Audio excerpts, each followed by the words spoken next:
নির্দিষ্ট সমাকল আমরা দ্বাদশ শ্রেণীর নির্দিষ্ট সমাকল বা ডেফিনাইট ইন্টিগ্রেশনে এই অধ্যায়ে সেকেন্ড যে পার্ট রয়েছে নির্দিষ্ট সমাকলের ধর্মাবলী, সেই নির্দিষ্ট সমাকলের ধর্মাবলী নিয়ে আলোচনা করব। আজকে আমরা একটা ধর্ম নিয়ে আলোচনা করব, সেটা integration -a to a fx dx। আমরা এই ইন্টিগ্রেশনের এই যে ধর্মাবলীটা রয়েছে নির্দিষ্ট সমাকলের, এই নির্দিষ্ট সমাকলের এই ধর্মটাকে আমরা বলছি ইভেন অড প্রপার্টি। এটা বলা হচ্ছে যদি যে কোনো ইন্টিগ্রেশনের লিমিট যদি নেগেটিভ থেকে পজিটিভে যায়, দেখো এখানে -a টু +a আছে, লিমিট সেম আছে, শুধু নেগেটিভ থেকে পজিটিভ, তাহলে এই এফএক্স এর ডিএক্স এর ইন্টিগ্রেশনের ধর্ম কি বলছে আমাদের? বলছে দুটো হবে, একটা হচ্ছে আমাদের শূন্য হবে যখন এফএক্স হলো অযুগ্ম অপেক্ষক,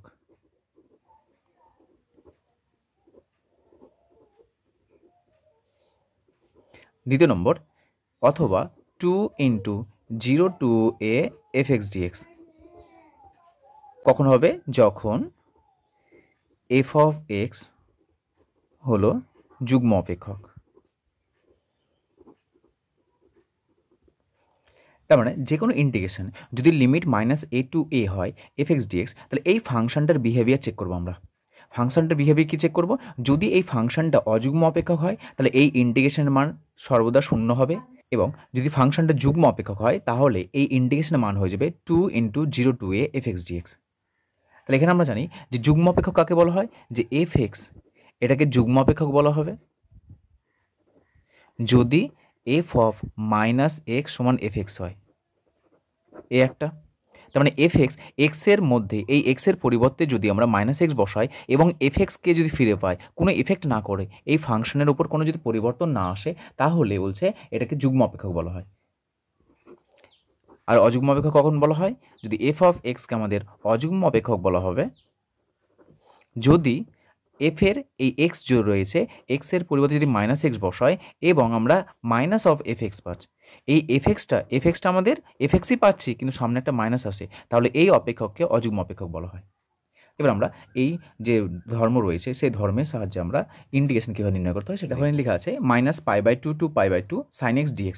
দেখো এর আগের সেকশানে কিন্তু আমরা নির্দিষ্ট সমাকল নির্ণয় করেছি, যেরকম আমরা অনির্দিষ্ট সমাকল নির্ণয় করেছিলাম, এবং নির্দিষ্ট সমাকলের শুধুমাত্র পার্থক্য এটাই ছিল যে সর্বশেষে আমরা লিমিটটা বসিয়েছিলাম, এবং আমরা নির্দিষ্ট সমাকলের যে ধর্মাবলী রয়েছে, নির্দিষ্ট সমাকলের ধর্মাবলীর সাহায্যে আমরা সমাকলনগুলোকে সহজে আমরা ইন্ডিকেট করতে পারি।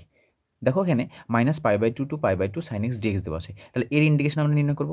সো এই ইন্টিগ্রেশন নির্ণয় করব আমরা কখন? ইভেন অড প্রপার্টি, অর্থাৎ আমরা এই ধর্মটা কখন আমরা ব্যবহার করব? এটা তখনই ব্যবহার করবে যদি আমাদের লিমিটটা, দেখো এখানে -a থেকে +a, মানে এই যে ভ্যালুটা আর এই ভ্যালুটা সেম থাকবে, একই ভ্যালু থাকবে, কিন্তু মাইনাস থেকে প্লাসে যাবে।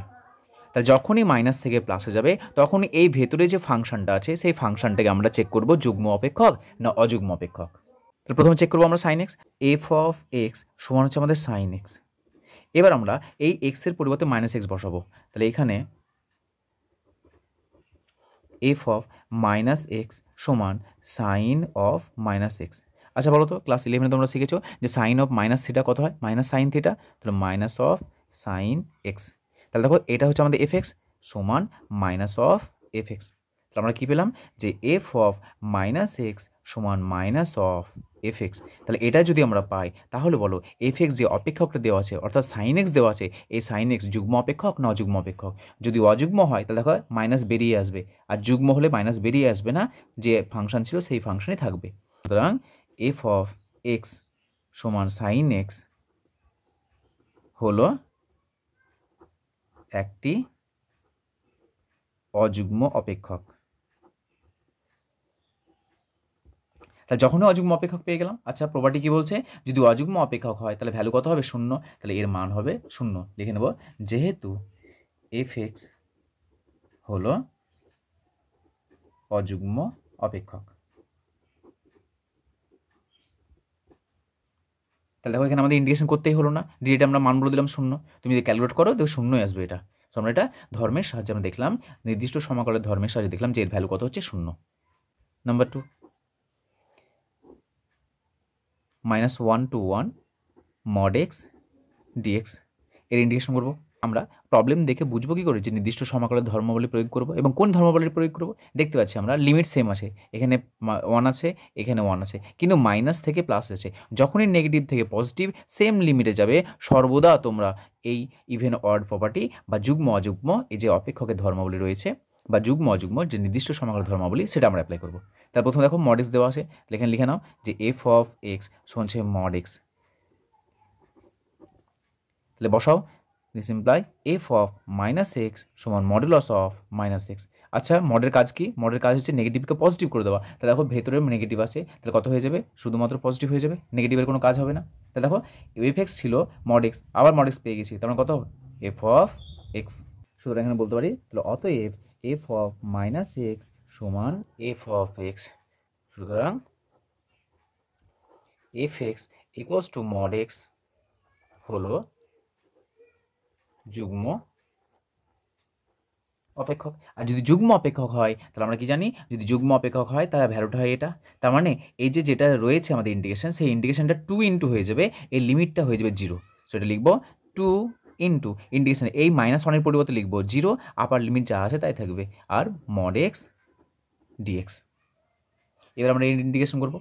দেখো মড এক্সের বিহেভিয়ার দেখো 0 থেকে নিয়ে 1 পর্যন্ত, 0 থেকে নিয়ে 1 পর্যন্ত পজিটিভ না, তাহলে এটা অলওয়েজ পজিটিভ। তোমার 0 থেকে 1 এর মধ্যে তুমি যে কোনো মান নাও না কেন, এটা অলওয়েজ পজিটিভ। তো সঙ্গে সঙ্গে লিখে নাও ইন্টিগ্রেশন 0 to 1 এক্স ডিএক্স। এর ভ্যালু কত হবে? এর ভ্যালু হয়ে যাবে আমাদের 2 ইন্টু, আচ্ছা এক্সের ইন্টিগ্রেশন কত হয়? এক্স স্কোয়ার বাই 2 0 to 1, মান বসাও 2 into 1 square by 2 minus 0 equals to 2 into 1 by 2 equals to 1। তাহলে এর ইন্টিগ্রেশন কত পেলাম? এর ইন্টিগ্রেশন পেলাম আমরা 1 ভ্যালু। যখনই আমাদের যুগ্ম অপেক্ষক অযুগ্ম অপেক্ষক থাকবে আমরা এইভাবে ইন্টিগ্রেশন নির্ণয় করব।